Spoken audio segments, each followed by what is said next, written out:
श्रोते हो, श्राव्य कथा मराठी या चॅनलवरती आपले स्वागत आहे. श्रोते हो, या चॅनलवर मी आपल्याला श्रीकांत सिनकर यांच्या विविध पोलीस तपास कथा सादर करत आहे.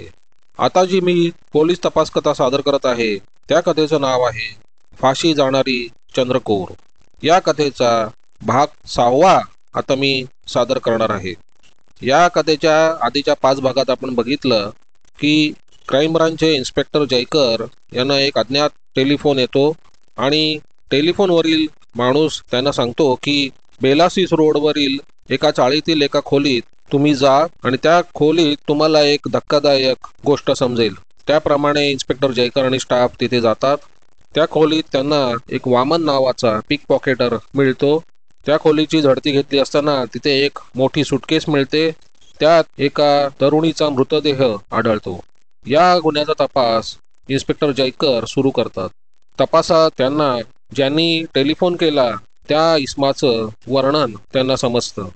यानंतर तपासाला गती येते आणि हा मृतदेह सुटकेसमध्ये टाकून अरुण चंदावरकर नावाचा इसम घेऊन आल्याचं लक्षात येतं. हा इसम बलसाडवरून फ्लाइंग राणीमध्ये चढला आहे हे देखील लक्षात येतं. म्हणून सब इन्स्पेक्टर कामत आणि स्टाफ बलसाडला तपासासाठी जातात. तेव्हा ज्या हॉटेलमध्ये हा चंदावरकर नावाचा तरुण राहिला होता ते हॉटेल त्यांना सापडतं. तिथल्या स्टाफकडे चौकशी करताना त्यांच्या लक्षात येतं की या तरुणाबरोबर एक स्त्री होती आणि नंतर संध्याकाळी अजून एक स्त्री त्यांना भेटायला आली होती. यातील एक स्त्री तिचा खून करून चंदावरकरने तिचा मृतदेह बॅगेत भरून ती सुटकेस बॉम्बे सेंट्रलला आणून सोडून दिली होती. या कथेचा आता पुढील भाग. आता जी सुटकेस जयकरांनी ताब्यात घेतली होती ती बलसाडमधल्याच कोणत्या तरी दुकानातून घेतली असणार हा अंदाज जयकरांनी सुरुवातीसच केला होता. तशात सुटकेस नवीन होती. ती सुटकेस आदल्या दिवशी म्हणजे बुधवारी संध्याकाळी कधीतरी घेतली असावी असे जयकर कांबळेंना म्हणाले होते. त्यांचा अंदाज खराच ठरला होता. कारण इथे बलसाडमध्ये ती खाकी सुटकेस बुधवारी संध्याकाळी 7च्या सुमारास 101चा कस्टमर घेऊन आला असे सांगणारा महेश नावाचा साक्षीदार कामतांना मिळाला होता. आता प्रश्न होता अरुण चंदावरकर पारिजात हॉटेलमध्ये घेऊन आलेल्या काळ्या सुटकेसचा. ती सुटकेस कुठे होती? गुरुवारी सकाळी हॉटेल सोडताना खाकी सुटकेस अरुणच्या हातात होती तर काळी सुटकेस चंद्राच्या हातात होती असे प्रवीण म्हणत होता. पण चंद्राकौर तर बॉम्बे सेंट्रलला उतरलीच नाही. म्हणजे ती काळी सुटकेस चंद्राजवळ आहे हे नक्की. आणि हा अंदाज जर खराच मानला तर एक गोष्ट सिद्ध होते की ज्या अर्थी रूम नंबर 101 पूर्णपणे साफ होती त्या अर्थी केवळ पौर्णिमाचेच नव्हे तर खुद्द अरुणचे कपडेही सुटकेसमध्येच आहेत. ती सुटकेस मिळाल्याखेरीज आणि खास करून चंद्राकौर जवळ मिळाल्याखेरीज अरुण चंदावरकर विरुद्ध अधिक पुरावा जमा होणार नव्हता. आता बलसाडमधून ती सुटकेस नेमकी कोणत्या दुकानातून खरेदी करण्यात आली? कामत जयकरांच्या तालमीत तयार झाले होते. त्यांना हे दुकान शोधून काढणे काही अवघड नव्हते. तशात ते दुकान शोधण्यासाठी महेशनेच त्यांना अप्रत्यक्षपणे मदत केली होती. बुधवारी संध्याकाळी 6 वाजता अरुण आणि पौर्णिमा फिरायला जाऊन येतो असे सांगून हॉटेलातून बाहेर पडले होते. तेव्हा ते रिक्षाने न जाता चालतच गेले होते आणि चालतच परत आले होते. येताना अरुणच्या हातात नवीन सुटकेस होती असं महेश म्हणत होता. याचा अर्थ तो म्हणजे ट्रंका बॅगा विकणारा एखादं दुकान या हॉटेलच्या जवळपास कुठेतरी असलं पाहिजे. कामतांनी महेश जवळपास नवभारत ट्रंक मॅन्युफॅक्चरिंग कंपनीच्या ट्रंका बॅगा विकणारे दुकान कुठे याची चौकशी केली. यातून स्टेशन रोडवर असलेल्या म्युन्सिपल शाळेजवळ एक दुकान आहे अशी माहिती मिळाली. 10-15 मिनिटातच कामत म्युन्सिपल शाळेजवळ असलेल्या जय हिंद ट्रक मार्कपाशी येऊन पोहोचले. त्या परिसरात ट्रंका बॅगा विकणारं दुसरं दुकान नव्हतं. म्हणजे अरुण चंदावरकरने याच दुकानातून सुटकेस घेतली असावी असे अनुमान सहज काढता येत होते. कामतांनी त्या दुकानात प्रवेश केला. ते दुकान तसे लहानच होते. दुकानात शिरलेल्या मंडळीत एक प्रवीण तेवढा गुजराती दिसत होता आणि म्हणूनच दुकानाचा मालक भगवानदास काहीसा चिंतित झाला होता. आपल्याला सुटकेस घ्यायची आहे असं भासवून कामतांनी वेगवेगळ्या बॅगा पाळण्यास सुरुवात केली. पाहता पाहता त्यांची नजर एका सुटकेसवर खेळली. त्या सुटकेस सारखीच दिसणारी सुटकेस आदल्या दिवशी सकाळी CIDने ताब्यात घेतली होती. समोर दिसत असलेल्या सुटकेसचा रंगही खाकी होता. साहेब, तुम्ही ही सुटकेस घ्या. कामतांनी कांबळेचा इशारा ओळखला आणि त्यांनी भगवानदासला ती सुटकेस बाहेर काढण्यास सांगितली. भगवानदासने सुटकेस काढली. आता कामत आणि कांबळे सुटकेस पाहू लागले.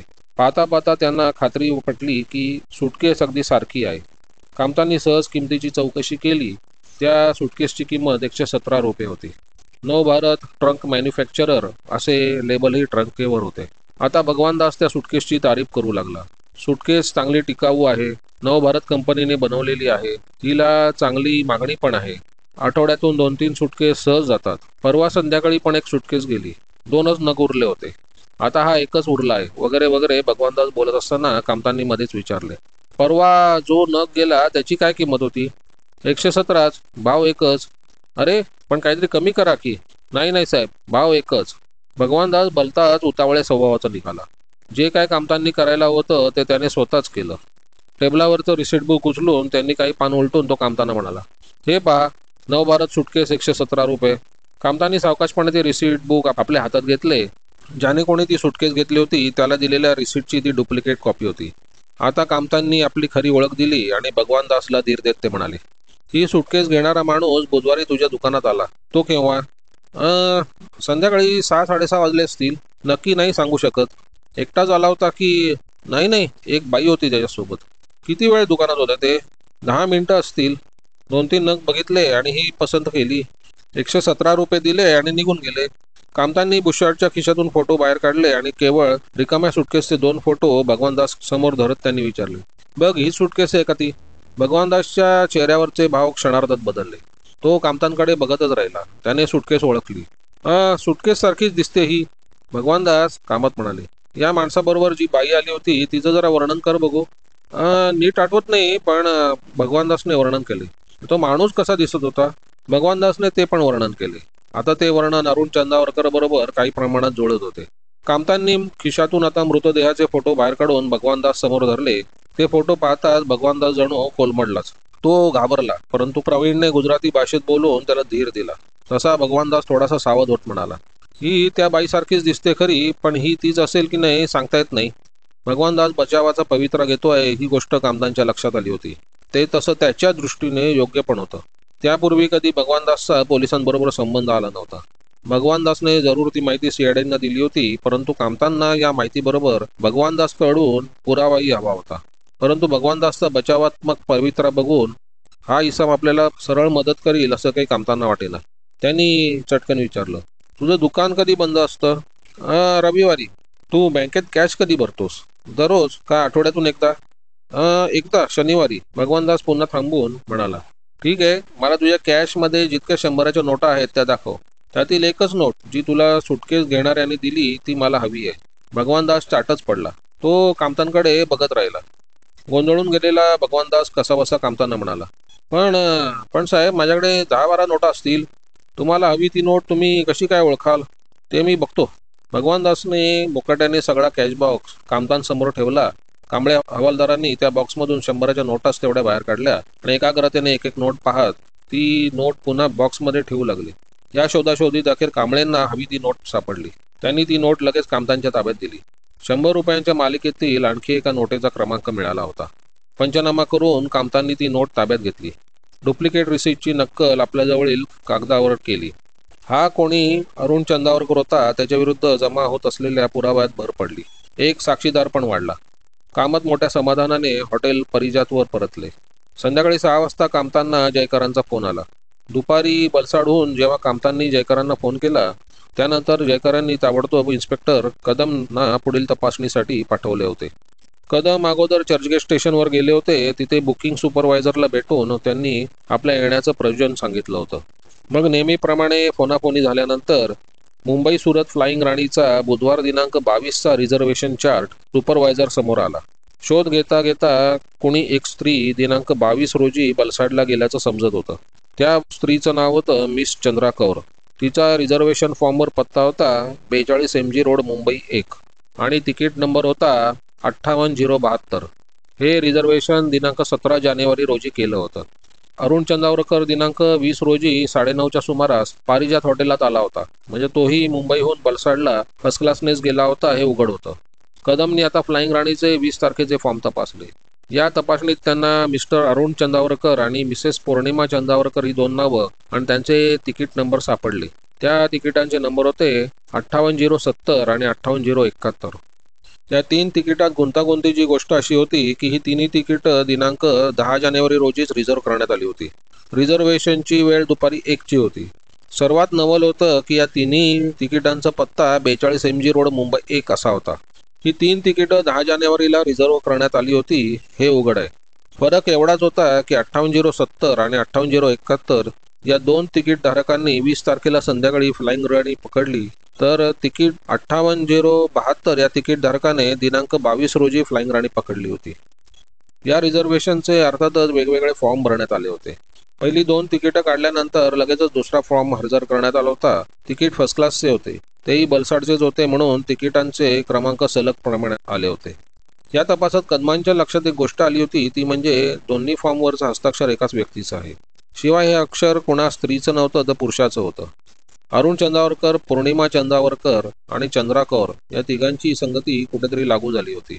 संबंधाचा दुवा जुळू लागला होता. पंचनामा करून कामतांनी हे दोन्ही फॉर्म्स ताब्यात घेतले आणि त्यांनी रिझर्वेशन सुपरवायझरचा निरोप घेतला. कदम चर्चगेट स्टेशनहून महात्मा गांधी रोडवर आले. हा रोड बराच पालथा घातल्यानंतर अखेरीस त्यांना 42 नंबर सापडला. ही एक 6 मजली प्रशस्त इमारत होती. या इमारतीत लहान मोठी अशी 50-60 वेगवेगळी ऑफिसेस होती. तळमजल्यावर काही दुकानं आणि एक इराणी हॉटेल होतं. हा जो 42 नंबर होता तो त्या बिल्डिंगचा होता. बिल्डिंगचे नाव होते जीजी बॉय बिल्डिंग. हा नंबर कुठल्या ऑफिसचा नव्हता. प्रत्येक ऑफिसला वेगवेगळे रूम नंबर होते. या इमारतीत कोणीच राहत नव्हते. यावरून एक गोष्ट लक्षात येत होती की अरुण चंदावरकरने हा 42 MG रोड पत्ता खराच दिला असेल तर तो या बिल्डिंगमधील कोणत्या ना कोणत्या तरी ऑफिसमध्ये संबंधित आहे. कदम ऑफिसात येऊन जयकरांपुढे उभे राहिले. जयकरांनी त्यांचं बोलणं ऐकलं आणि त्यांना बोरवली रेल्वे स्टेशनवर पाठवलं. आदल्या दिवशी त्यांना बॉम्बे सेंट्रलला 081298 हे अरुण चंदावरकरचे तिकीट मिळाले होते. पण 081297 हे तिकीट तिथे जमा झाले नव्हते. पण दुपारी कामतांचा फोन झाल्यानंतर चंद्रा कौर बोरवलीला उतरली असल्याची दाट शक्यता निर्माण झाली होती. म्हणजे ते तिकीट बोरवलीला जमा झाले असणार असे समजत होते. कदम पुढील तपासासाठी निघून गेल्यानंतर जयकरांनी कामतांना बलसाडला फोन लावला होता. जयकरांनी कामतांना मुंबई बलसाड ही अनुक्रमे 20 तारखेची 2 आणि 23 तारखेचे 1 अशी 3 तिकीटं ताब्यात घेऊन मुंबईत येण्यास सांगितले. आपल्याला इथे सुटकेसचे दुकान सापडले असून एक नोटही मिळाल्याचं कामतांनी जयकरांना सांगितलं. अरुण आणि चंद्रा ही दोघे निश्चितपणे मुंबईत आहेत याची जयकरांना खात्री वाटत होती. त्यामुळे आपला एक ऑफिसर बाहेरगावी अडकून ठेवण्यात काय अर्थ नाही हे ओळखून जयकरांनी कामतांना मुंबईत बोलवले. कामत कांबळेसह लगोलग स्टेशन मास्तरला भेटण्यासाठी बलसाड स्टेशनवर गेले. पण स्टेशन मास्तरांचे ऑफिस बंद झाले होते आणि सहाय्यक स्टेशन मास्तर त्याच्याजवळ कपाटाच्या चाव्या नसल्यामुळे काहीच करू शकत नव्हता. कामतांचा नाईलाज झाला. ही जर तिकीटं मिळाली असती तर कामत त्याच दिवशी बलसाड सोडून रात्री मुंबईत पोहोचणार होते. आता दुसरा मार्ग नाही, म्हणून कामतांना बलसाडमध्ये मुक्काम करावा लागला. बलसाडमध्ये मुक्काम करण्याचा विचार नव्हता, पण केल्याशिवाय गत्यंतर नव्हतं. तपासकाम पण मोठे मजेदार असते. ते चालू असताना काही योगायोग घडतात. कामतांनी पारिजातमध्ये मुक्काम ठोकला. त्या मुक्कामात त्याच रात्री अचानक एक घटना घडली आणि तपासकामाला निश्चित अशी एक दिशा मिळाली. कामत रूम नंबर 101 मध्येच उतरले होते. याच खोलीत काही तासांपूर्वी एका स्त्रीचा खून झाला होता. कामत, कांबळे, महेश, प्रवीण गप्पा मारत बसले होते. मुंबई CIDच्या एक आठवणी ऐकता ऐकता महेश आणि प्रवीण गुंग होत होते. हे CID वाले अरुण चंदावरकरला कसे पकडतील, चंद्रा कौरला कसे शोधतील असे काही प्रश्न त्या दोघांच्या मनात उभे होते. रूममधला TV चालू असताना कामतांना TV वरच्या कार्यक्रमात काही इंटरेस्ट नव्हता. बरोबर आलेला एक शिपाई आणि स्टेशन वॅगनचा ड्रायव्हर मात्र मनापासून TV वरचा कार्यक्रम बघत होते. 7:30 वरून काटा पुढे सरकत होता. मराठी बातम्या पॅसेंजर गाडीच्या गतीने पुढे सरकत होत्या. बातम्या संपल्या आणि जाहिराती सुरू झाल्या. आता 7-8 मिनिटं हा धुमाकूळ चालणार होता, पण तो सहन केल्याखेरीज पुढचा चित्रगीत कार्यक्रम पाहता येणार नव्हता. कोणती तरी 4-5 हिंदी चित्रपट गाणी पडद्यावर उमटणार होती आणि तरीही चित्रगीत, चित्रहार, छायागीत हे तसे लोकप्रिय कार्यक्रम रजनी आणि विक्रम बेताळ सारखे.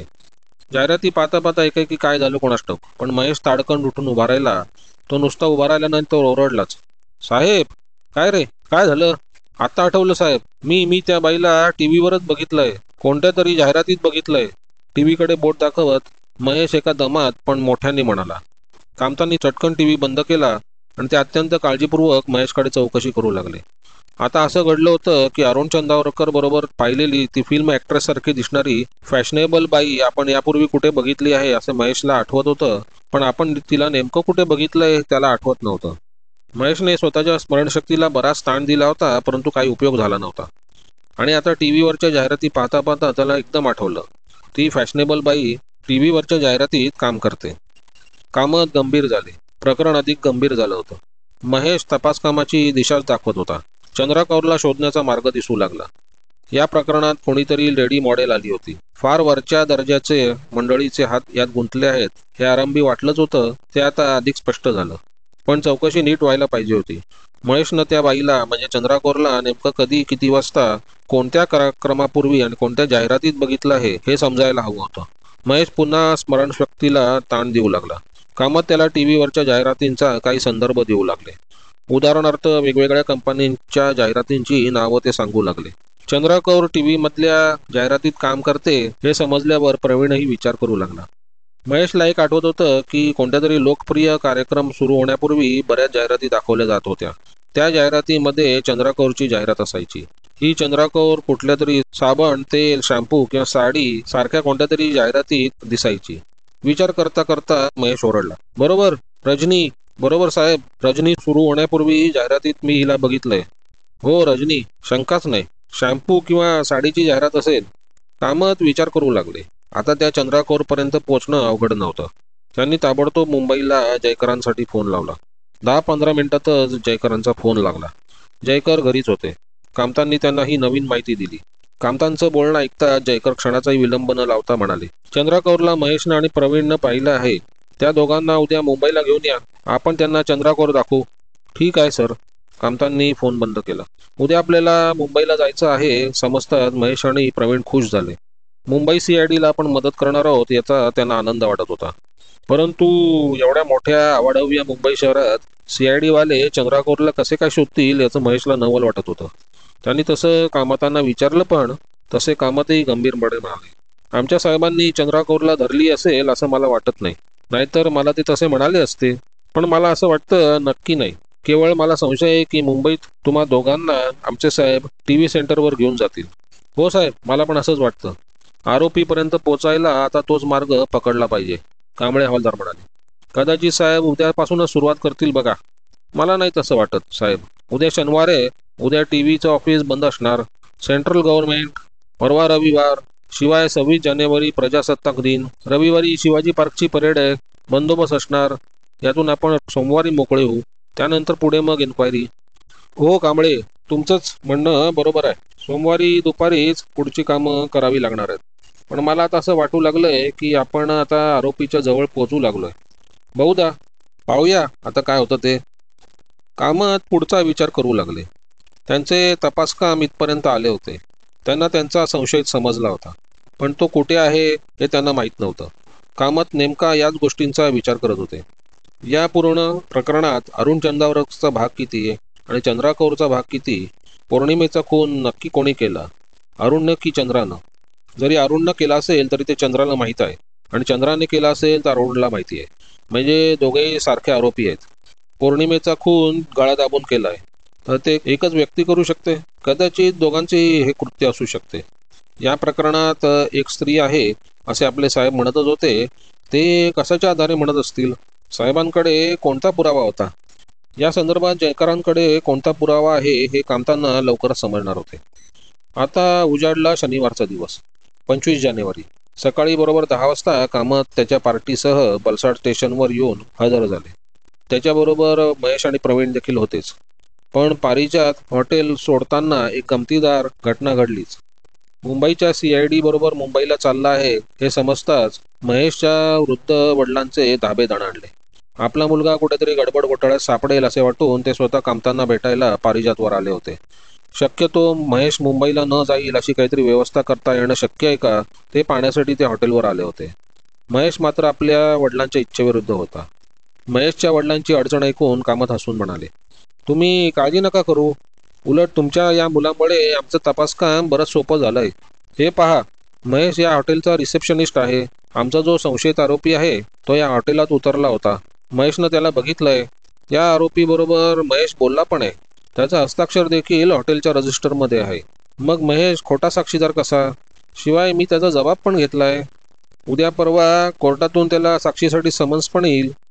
महेशच्या वडिलांची कामतांनी समजूत काढली अर्थात महेशच्या वडिलांची तशी काही चूक नव्हती. मध्यमवर्गीय गुजराती समाजात ते वावरत होते. कुठे आपल्या मुलावर कोणी सूड घेऊ नये, त्याला काही त्रास होऊ नये असं त्यांना वाटणं स्वाभाविक होतं. महेशच्या वडिलांची समजूत काढून कामत बलसाड स्टेशनवर आले. आता पुन्हा आदल्या दिवसाच्या स्टेशन मास्तरांना भेटून पुन्हा फॉर्मची तपासणी, पुन्हा तिकिटाची तपासणी वगैरे आटपून कामतांनी दिनांक 20 तारखेला रात्री बलसाड स्टेशनात जमा झालेली अनुक्रमे 580-70 आणि 580-71 दोन तिकीटं पंचनामा करून ताब्यात घेतली. पुन्हा पंचनामा करून त्यांनी 580-72 या नंबरचं तिकीटही ताब्यात घेतलं. आता 20 तारखेला अरुण चंदावरकर आणि 22 तारखेला चंद्राकोर मुंबईहून बलसाडला आल्याचा पुरावा जमा झाला होता. याच तिकीट नंबरावर संबंधित असा पुरावा तिथे मुंबईत सब इन्स्पेक्टर कदमांनी जमा केला होता. स्टेशन मास्तरांचा आवश्यक तो जबाब घेऊन व त्यांचे आभार मानून कामत मुंबई प्रवासाला निघाले. कामतांनी जेव्हा बलसाड सोडले तेव्हा दुपारचे 12 वाजले होते. संध्याकाळी 4 वाजेपर्यंत ते मुंबईला पोहोचणार होते. कामत जेव्हा मुंबईला CID ऑफिसात पोहोचले तेव्हा संध्याकाळचे 5 वाजले होते. वाटेत वाहतुकीचा अडथळा असल्यामुळे कामतांना मुंबईत पोहोचण्यास उशीर झाला होता. ते ऑफिसात पोहोचले खरे, पण तेव्हा जयकर ऑफिसात नव्हते. ते काही जरुरीच्या कामासाठी घरी गेले होते आणि पुन्हा ऑफिसात येणार नव्हते. सब इन्स्पेक्टर कदम दुसऱ्या कोणत्या तरी कामासाठी ऑफिसच्या बाहेर गेले होते. महेश आणि प्रवीण मुंबईत आले होते. या दोघांना कामत आपल्या परिचित हॉटेल मालकाच्या हॉटेलात उतरवणार होते. हे दोघेही CIDचे महत्त्वाचे पाहुणे होते. परंतु महेश काळबादेवी येथे राहत असलेल्या आपल्या नातेवाईकांकडे राहण्याचा आग्रह करत होता. सोमवारी सकाळी 9 वाजता तो CID ऑफिसात यायला तयार होता. कामतांनी क्षणभर विचार केला आणि कांबळे हवालदारांबरोबर या दोघांना काळबादेवीला पाठवून दिले.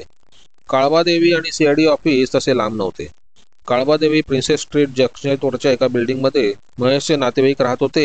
त्या पत्त्यावर दोघांना सोडून आणि ते घर नीट बघून कांबळे हवालदार महेशला म्हणाले, महेश, तू सोमवारी सकाळी ऑफिसात येऊ नको. सोमवारी सकाळी मीच 9 वाजता इथे येईन आणि तुला ऑफिसात घेऊन जाईन. मी येईपर्यंत तू हे घर सोडू नको. कांबळे हवालदारांनी बरोबर सुज्ञपणा दाखवला होता आणि ते महेशला आपल्या घराच्या दारात पाहून महेशचे नातेवाईक स्तंभित झाले होते.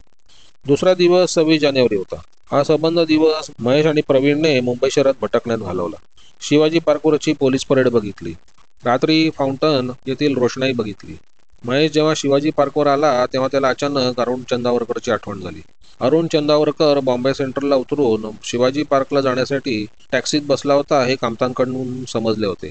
या एवढ्या अवाढव्य परिसरात अरुण चंदावरकर नेमका कुठे राहायचा हा विचार महेशच्या मनामध्ये आला. सोमवारी सकाळी 10 वाजता महेश आणि प्रवीणला जयकरांसमोर हजर करण्यात आले.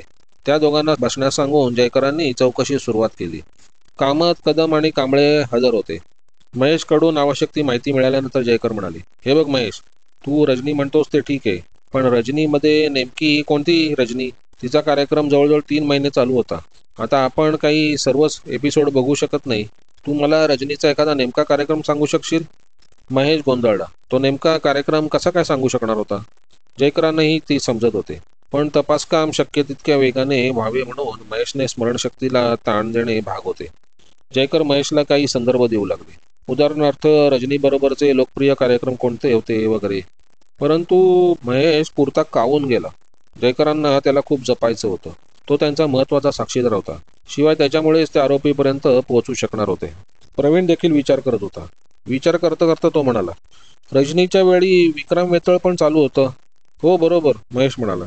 पण मला एवढं आठवतंय की मी त्या बाईला पाहत होतो ते रजनीचे शेवटचे कार्यक्रम होते. नंतर ती बंदच झाली. म्हणजे तो कार्यक्रम संपत असताना तू जाहिरात पाहत होतास तर? हो साहेब. आणि त्याचवेळी महेश सहज पुढे म्हणाला, तेव्हा मॅच पण चालू होती. मॅच? हो साहेब. इंडिया ऑस्ट्रेलिया मॅच सिडनीला चालू होती. ती पहाटे 5 वाजता उठून मी TV लावला.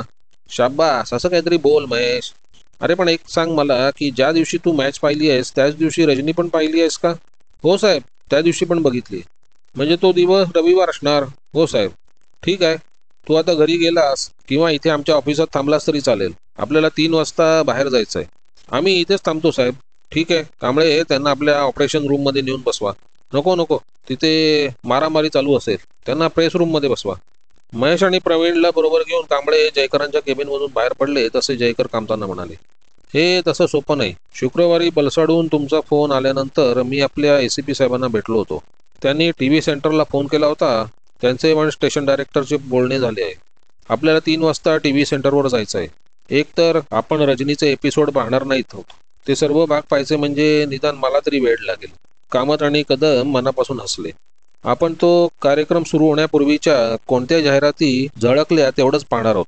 एक बरं झालं की ज्या दिवशी टेस्ट मॅच होती त्या दिवशी रजनी होती. म्हणजे आपण मॅच आणि रजनी असलेले रविवारच तेव्हा बघणार आहोत. मग आपलं काम तर सोपं झालं साहेब. असं तुम्हाला वाटतं कामत, पण ते सोपं नाही. रजनी हे नेटवर्क आहे. हा कार्यक्रम दिल्लीहून प्रक्षेपित केला जातो.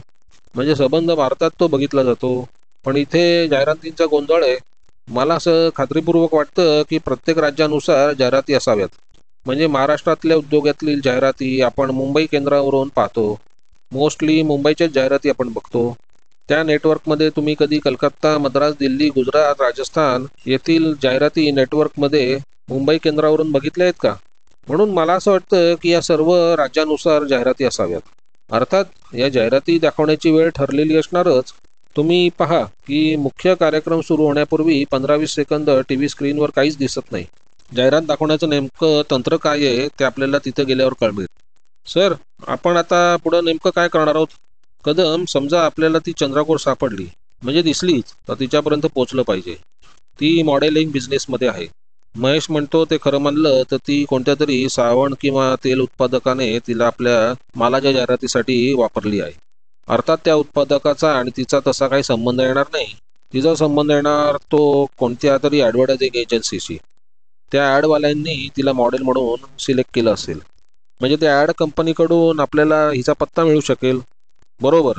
शिवाय माझा असा अंदाज आहे की चंद्राकोर बोरिवली, कांदिवली, मालाड या भागात कुठेतरी राहत असली पाहिजे. ती गोरेगाव चर्चगेट या भागात नक्कीच राहत नाही. कदम, परवा तुम्हाला बोरिवली स्टेशनात चंद्राकोरचे 0819-07 या नंबरचे बलसाड मुंबई तिकीट मिळाले आहे. म्हणजे चंद्राकोर बोरिवलीला उतरली हे नक्की. प्रश्न एवढाच आहे की तिथून ती कुठे गेली. बोरिवली ते मालाड या विभागात कुठेतरी गेली आहे. अगदी साधं गणित आहे. मी शनिवारी मुद्दाहून चौकशी केली. फ्लाइंग राणी येता येता अंधेरीला थांबते, दादरला थांबत नाही. जर चंद्राकोर, जोगेश्वरी, गोरेगाव ही अंधेरीच्या अगोदरची 2 स्टेशनं कुठेतरी राहत असेल तर ती अंधेरीला उतरून मागे गेली असती. तसेच ती अंधेरीला उतरून बांद्र्यापर्यंतही जाऊ शकते. पण ती अंधेरीला उतरलीच नाही. म्हणजे ती दादर चर्चगेटला पण कुठे राहत नाही. हे तुमचं म्हणणं बरोबर आहे सर. प्रश्नच नाही. ती जर बांद्रा विभागात राहत असती तर ती दादरला उतरू शकत होती. पण फ्लाइंग राणी दादरला थांबत नाही. बरं, ती जर Dadar, Mahim, Worli, Peddar road, opera house पासून कुलाबा, वाळकेश्वर येथे कुठे राहत असती तर ती बॉम्बे सेंट्रलला उतरली असती. पण तसं घडलेलं नाही. म्हणून मला ती बोरिवली, कांदिवली, मालाड या विभागात कुठेतरी राहत असावी असं वाटतंय. सर, कामत म्हणाले, आपण कोणीतरी ॲडव्हर्टायझिंग लाईनीतला माणूस बरोबर ठेवूया. त्याचा आपल्याला उपयोग होईल. या लाईनीतला कोणी माणूस तुमच्या परिचयाचा आहे का? 1-2 आहेत, पण तूर्त आपण घाई नको करूया असं मला वाटतं. म्हणजे टी व्ही सेंटरमध्ये आपलं काम यशस्वी झालं तर काय करायचं ते मी अगोदर ठरवलेलं आहे. Oh sir, I am sorry, Kamath म्हणाले. मी जेव्हा तुम्हाला बलसाडून फोन केला तेव्हा तुम्ही म्हणाला होतात की या प्रकरणात दुसरी एक स्त्री आहे. तो प्रकार माझा तसा अंदाज होताच. नाहीतरी आता चंद्राकोर या प्रकरणाने आलीच आहे की. पण या केसमध्ये दुसरी पण स्त्री आहे तुम्हाला समजलं वामनच्या घरी, ते कसं काय? कसे समजले? जयकर हसत म्हणाले. ते आता चंद्राकोर सापडल्यानंतरच सांगतो. कामतांना काही अर्थबोध झाला नाही.